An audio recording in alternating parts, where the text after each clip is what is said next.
주신 주님 주의 나라 임하셨네. 이 땅 위에 주님께 영광.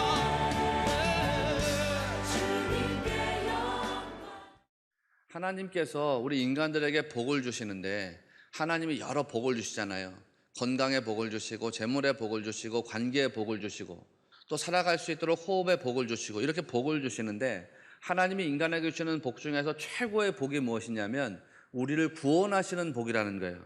인간을 구원하시는 복, 인간을 구원하셔서 영생으로 이끄시는 것이 가장 큰 복이라는 거죠. 그런데 예수님께서 십자가에 달려서 죽으신 것으로 이 복이 완성되는 게 아니에요. 구원의 사역이 완성되는 것이 아니다, 이런 말씀이에요. 예수님께서 부활하셔야지만 구원의 사역이 완성되는 것이거든요. 그래야지만 죄와 사망의 권세를 이기고 승리하신 예수님을 따라서 성도들이 부활과 영생으로 따라갈 수 있는 것입니다. 그래서 기독교는요, 안식 후 첫째 날이 되는 예수님이 부활하신 날을 이 안식일의 최종적인 완성으로 보는 것이에요. 그래서 이날에 성도들이 모여서 예배를 드려요. 안식 후 첫째 날, 우리가 주일이라고 부르는 바로 이 날에 성도들이 모여서 예배를 드리고 이 날에 하나님을 찬양하고 이 날에 자기를 주님께 봉헌하여 드리는 것입니다. 그러면 오늘날 이 성도들에게 이 주일이라고 하는 것이 어떤 의미로 다가와야 될까? 이 날이 오늘 예배하는 오늘 나에게는 어떤 의미로 다가와야 될까? 이 주일을 거룩하게 보낼 때 내게 하나님의 은혜가 임한다고 하는데 어떤 은혜가 내게 부딪혀 오는 것일까? 물론 지금까지 우리가 이야기했던 안식일의 모든 복이 다 임하는 것이 맞습니다. 그런데 오늘은 거기에 더해서 우리가 안식일을, 이 주일을 거룩으로 보내게 될 때 어떤 은혜가 우리에게 부딪혀 오게 되는 것일까? 초기 그리스도인들이 고백했던 믿음의 고백, 그리고 그들이 누렸던 은혜의 삶, 이것을 우리가 이야기하면서 오늘 제가 여러분에게 말씀을 드리려고 합니다. 초기 신자들의 주일에 관한 고백, 그 고백에 담긴 은혜를 네 가지 면에서 말씀을 드리려고 하는데 오늘 이 말씀이 여러분에게 진실로 은혜와 생명의 말씀이 되시기를 축원합니다. 첫째는 태양의 날이라고 하는 고백에 관한 것입니다. 썬데이, 우리가 흔히 일요일이라고 부르는데 이 일요일이라고 하는 말도 전혀 비신앙적인 말이 아니라고 제가 설명드렸지요. 로마 제국에서 기독교가 국교로 공인된 이래로 가장 광범위하게 불려진 표현이 바로 태양의 날, 썬데이라고 하는 표현이었습니다.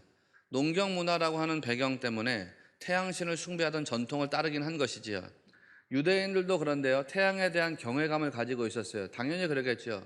농사 짓는 사람이나 목축을 하는 사람이나 다 태양에 대한 경외감을 가지고 있거든요. 그래서 이 경외감이 무엇으로 나타나냐면 신앙으로 나타나요. 예수님께서 재림하실 때 장차 어떤 모양으로 우리에게 재림하실까? 주님이 초림하셨을 때 사람들이 알아보지 못하고 주님을 십자가에 매달았는데 주님 재림하실 때 우리가 못 알아보면 어떡하지? 그래서 주님이 어떤 모양으로 어떤 형태로 재림하실지에 대한 이야기들을 나눴어요.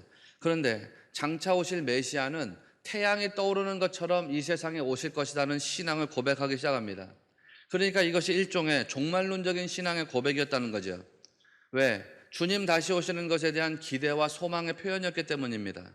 그러니까 초기 그리스도인들은 주일이 되면 예수님이 재림하신다고 믿었어요. 오늘 주님이 재림하시고 주님이 재림하시는 이 날이 세상의 끝이 될 것이다, 이런 기대감을 가졌다는 것이죠. 이날의 모든 그리스도인들 재림하시는 주님과 만나기를 소망했습니다. 여러분 생각해 보세요. 오늘이 주일인데 이 주일이 세상의 마지막 날이라면 어떻게 보내는 것이 맞을까요? 오늘이 마지막 날이다.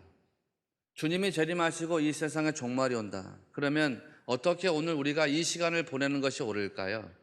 형제 자매와 원수된 관계로 종말을 맞이하는 것이 옳을까요? 아니면 화목을 이루고 난 뒤에 종말을 맞이하는 것이 옳을까요?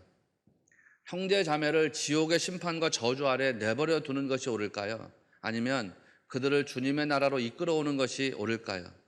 여러분, 만약에 오늘이 주일, 이 주일이 세상의 종말이라면 우리는 어떻게 이 주일을 맞이해야 될까요? 이런 것이 초대교회 초기 그리스도인들의 소망과 고백이었다는 것입니다. 종말을 생각하는 그리스도인, 마지막 때를 생각하기 때문에 하나님 앞에 이 날을 거룩하게 보낼 수밖에 없었고요. 마지막 때를 생각했기 때문에 주님 앞에 어떻게 서야 할까를 고민할 수밖에 없었다는 것이죠. 마지막 때 주님 앞에 어떻게 서야 할까? 마지막 때 주님과 어떻게 만나야 될까? 그래서 주님을 의지할 수밖에 없었고, 그래서 언제라도 주님께 엎드릴 수밖에 없었다는 것입니다. 그 종말론적인 고민 속에서 주님과 만났던 거예요. 내가 주님 앞에 설 때 나는 어떻게 설 것인가? 내가 주님과 만날 때 난 어떻게 만날 것인가? 둘째는 안식 후 첫째 날이라는 고백과 관련한 것입니다. The first day of the week. 성경에는 이렇게 번역되어 있습니다. 예수님 부활하신 날을 성경은 안식 후 첫째 날이라고 증거하고 있습니다. 이 날은 그리스도 예수님께서 부활하신 날, 부활하신 예수님께서 새 창조를 여신 첫 번째 날이지요. 그리스도인에게 있어서 이 날에 대한 고백은 아주 큰 의미가 있습니다. 왜? 기독교는 예수님이 살아 계실 때부터 유대교하고 끊임없이 경쟁 관계 속에 있었습니다. 논쟁하고 경쟁했습니다. 유대교 종교 지도자들 예수님을 박해했지요. 그리고 예수님이 전하시는 진리를 외면했습니다. 그 유대교가 예수님이 돌아가시고 난 다음에도 끊임없이 기독교를 박해하고 기독교와 토론하고 그리고 기독교와 경쟁했습니다. 그런 유대교에서는요, 한 주간의 삶을 다 살고 난 다음에 하나님 앞으로 나갑니다. 한 주간의 삶을 다 살아요. 빛이 있으라 말씀하신 그 첫째 날부터 6일까지 세상에서 살고, 그리고 나서 제7일에 안식하며 주님께 나아갑니다. 성전에 올리는 진설병 떡도 안식일 전날 저녁에 올리게 되어져 있었지요. 그런데 기독교는 이와는 완전히 다릅니다. 기독교는 한 주간을 살기 전에 하나님께 예배를 먼저 드립니다. 하나님께 자기의 삶을 먼저 드립니다. 그리고 나서 세상을 삽니다. 왜냐하면 이 날이 우리 기독교인들에게는 첫째 날, the first day이기 때문이죠. 초기 그리스도인들에게 있어서 이 날에 대한 고백은 인생의 첫 단추를 끼우는 아주 중요한 날이다 라고 하는 믿음을 가지고 있었습니다. 그리스도인에게 있어서는 언제나 예배 먼저, 그리고 삶이 나중입니다. 우리는 왜 주일을 성수해야 되느냐? 이것이 인생을 사는 데 있어서 처음 시간, 첫 번째 날이기 때문이라는 것이죠. 성도는 하나님의 은혜가 없으면 단 하루도 살 수가 없습니다. 그래서 하나님께 예배드리면서 자기 존재의 전부를 하나님께 먼저 드리고 한 주간의 삶을 살기 시작합니다. 그리스도인은 하나님과 먼저 교제한 이후에 세상으로 나가는 것입니다. 하나님께 먼저 예배 드리고 난 다음에, 그리고 자기의 삶을 살아간다는 것이죠. 그러면 예배란 무엇인가? 제게 있어서 가장 큰 감동을 준 것이 이 마틴 로이드 존스 목사님이 했던 예배에 대한 정의였다라고 말씀드린 적이 있습니다. 로이드 존스 목사님, 예배의 정의는 이것이다 라고 말씀하신 적이 있어요. 예배란 하나님 앞에 엎드리는 행위이며 하나님 때문에 하나님을 높이는 행위이다. 예배가 뭐냐? 하나님 때문에 하나님을 높이는 행위가 예배인 거예요. 내가 만족을 얻기 위한 것이 아니라 하나님에게 만족을 드리기 위한 것이 예배예요. 예배란 하나님이 우리에게 엎드리시는 것이 아니라 내가 하나님 앞에 엎드리는 것이 예배예요. 로이드 존스 목사님은 이렇게 말했습니다. 성경을 읽고 묵상한다면 그것이 하나님을 향한 예배로 이어져야 한다. 여러분, 제가 예배라는 단어를 말할 때마다 여러분 마음속으로는 엎드림이라고 하는 이미지를 떠올리시기 바랍니다. 성경을 읽고 묵상한다면 그것이 하나님을 향한 예배로 이어져야 한다. 엎드림. 기도의 경우도 마찬가지다. 기도가 반드시 예배는 아니다. 그런데 기도는 언제나 예배로 이어져야 한다. 엎드림. 찬양의 경우도 마찬가지다. 찬양은 언제나 예배로 이어져야 한다. 엎드림. 이와 유사하게 참된 설교는 언제나 예배로 이어져야 한다. 엎드림. 그렇지 않으면 나쁜 설교이다. 설교가 설교자나 기타 다른 부분에 초점을 맞춘 채로 끝난다면 관역에서 벗어난 것이다. 관역에서 벗어난 것은 죄이지요. 설교의 목적은 우리를 이끌어서 하나님을 예배하게 하는 것이다. 설교의 목적은 하나님 앞에 성도들을 엎드리게 하는 데 있습니다.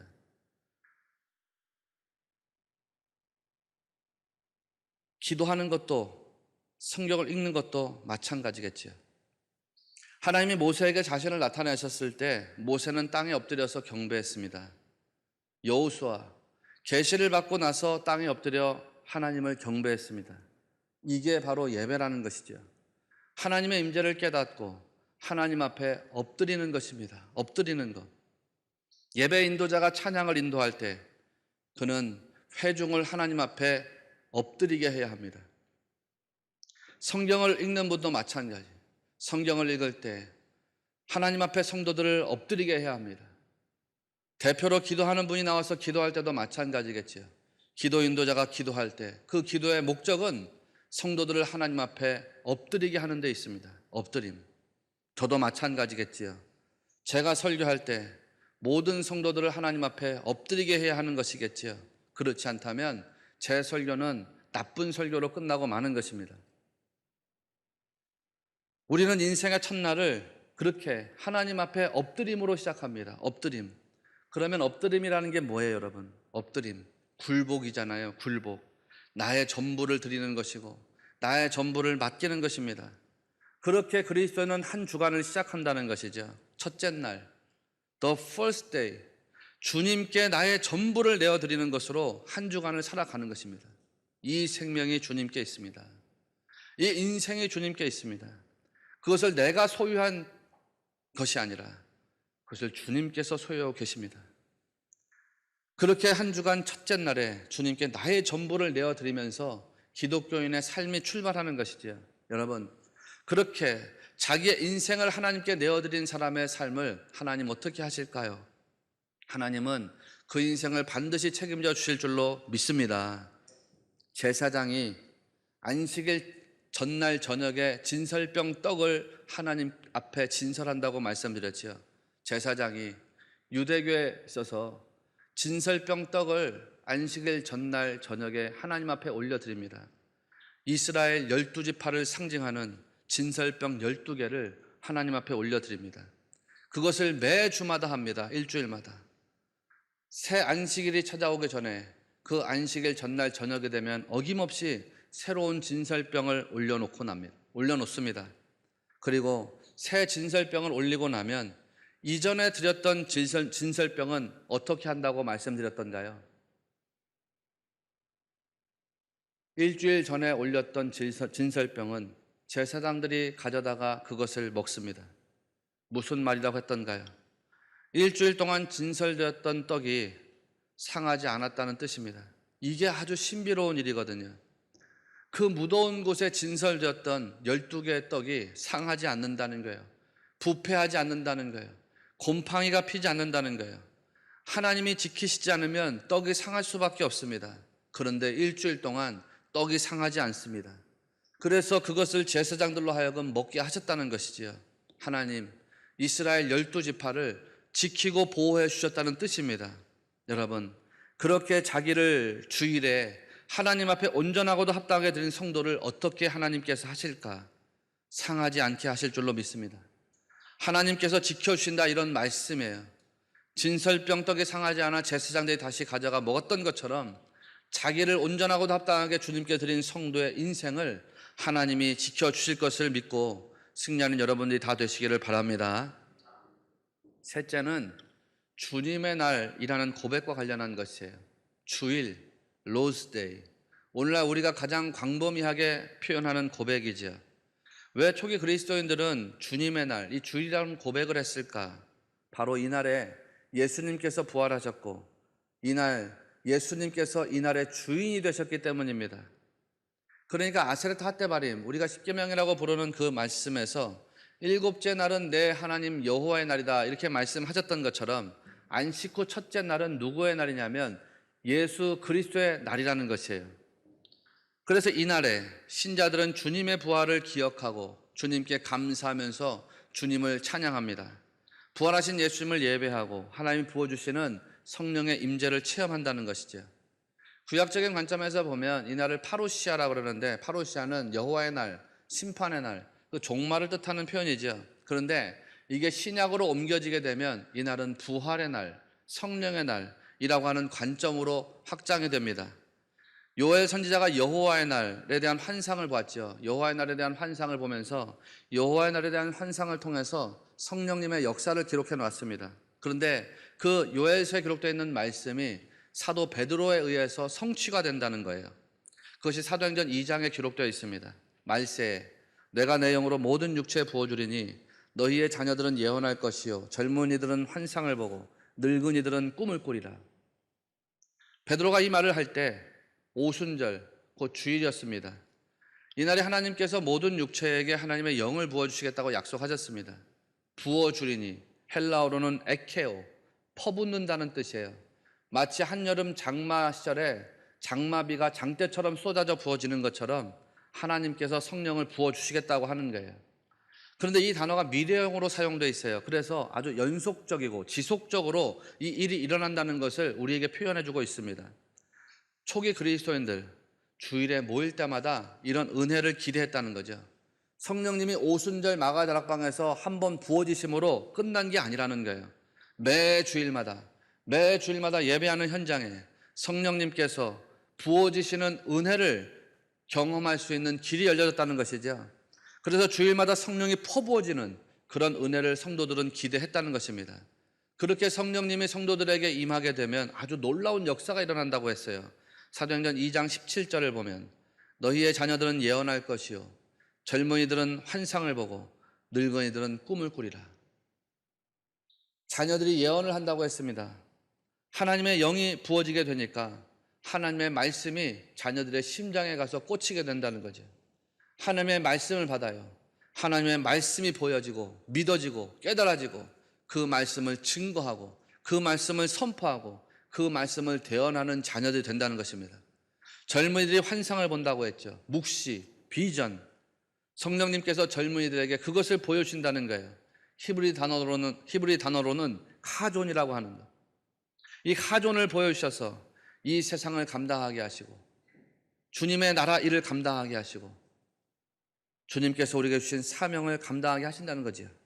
늙은이들은 꿈을 꾸리라. 소망의 꿈입니다.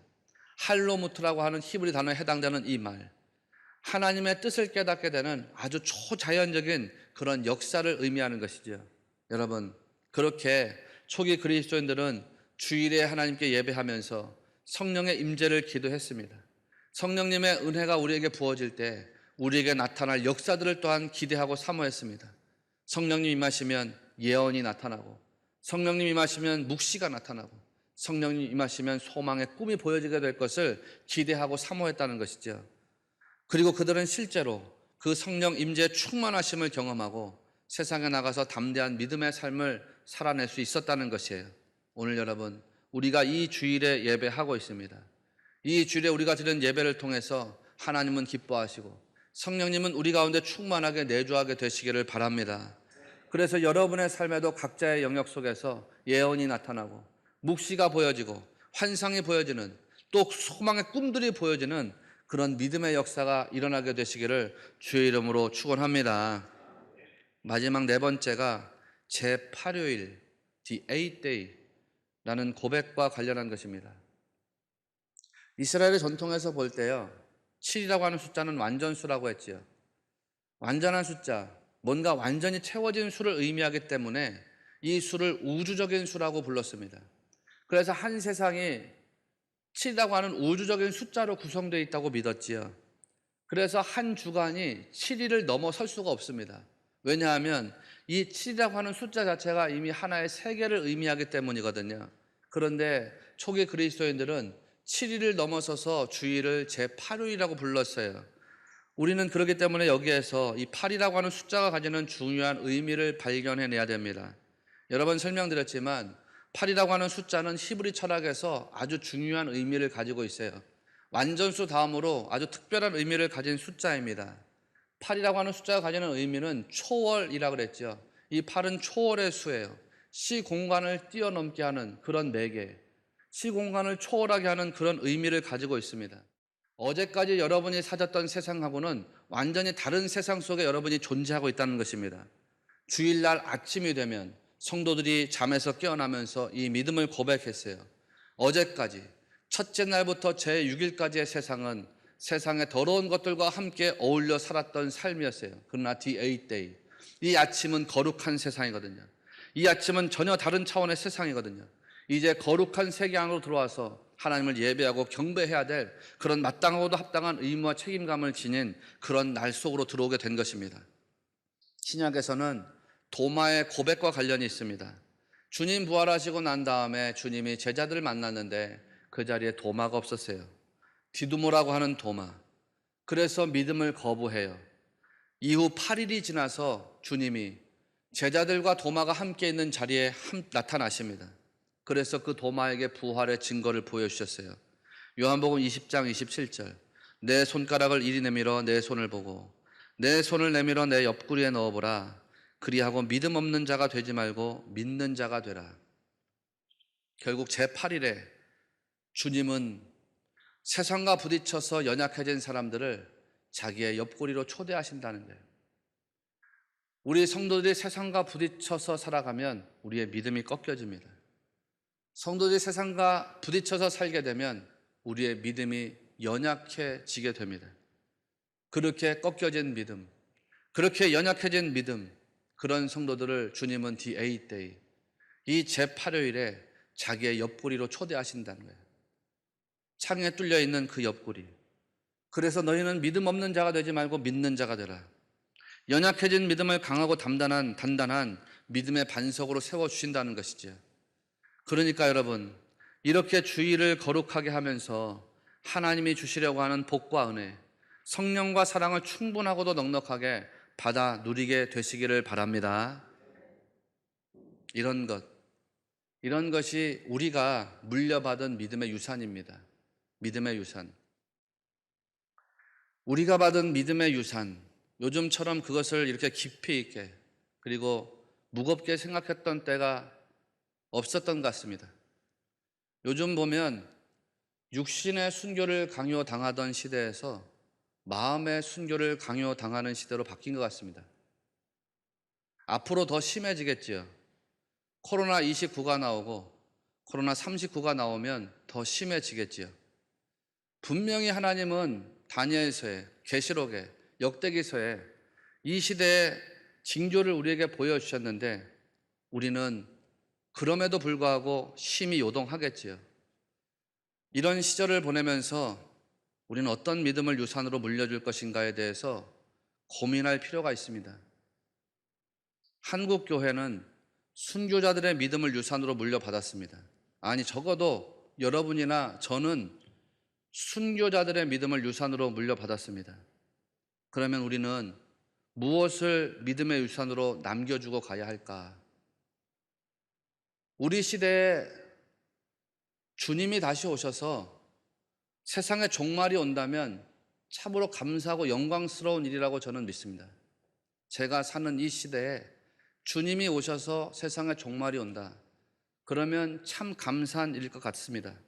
그런데 내 시대가 지나고 우리 다음 세대가 교회를 짊어지고 가야 하는 때가 온다면 100년이 지나고 200년이 지났는데도 주님이 다시 오지 않아서 내 후손들이 신앙을 짊어지고 가야 되는 시대가 온다면 그때 우리는 어떤 신앙을 물려주고 가야 할까?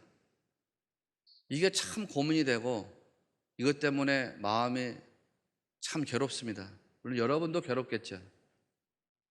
우리가 비틀린 유산을 물려주면 다음 세대 믿음이 비틀려지게 되겠죠. 여러분도 힘들고 괴로우시겠지만 이 어두움의 터널을 잘 통과할 수 있도록 저에게도 지혜를 주시고 힘을 주시고 격려를 주시기 바랍니다. 우리가 예배를 드리는데 어떻게 하면 더 잘 드릴 수 있을까요, 목사님? 우리가 예배를 드리면 사회적으로 충격이 오는데 어떻게 하면 이 충격을 최소화시킬 수 있을까요, 목사님? 그런 것에 대한 지혜를 모아주시기 바랍니다. 여러분이 세상을 다 떠나시고 나면요, 제 나이가 80 됐을 때 우리 후손들에게 믿음을 이야기할 거거든요. 믿음을 이야기할 거거든요.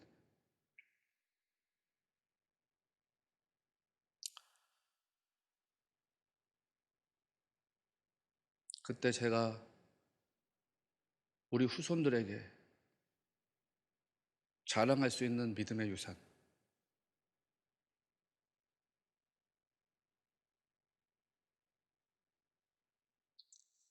그 자랑할 수 있는 믿음의 유산을 남길 수 있도록 여러분이 도와주시기 바랍니다.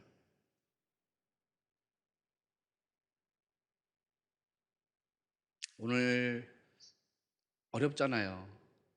이렇게 예배 나와주신 여러분에게 정말 감사를 드리고 또 죄송하지요. 그러나 샬롬, 주님의 평화가 여러분과 함께 하시기를 축원합니다.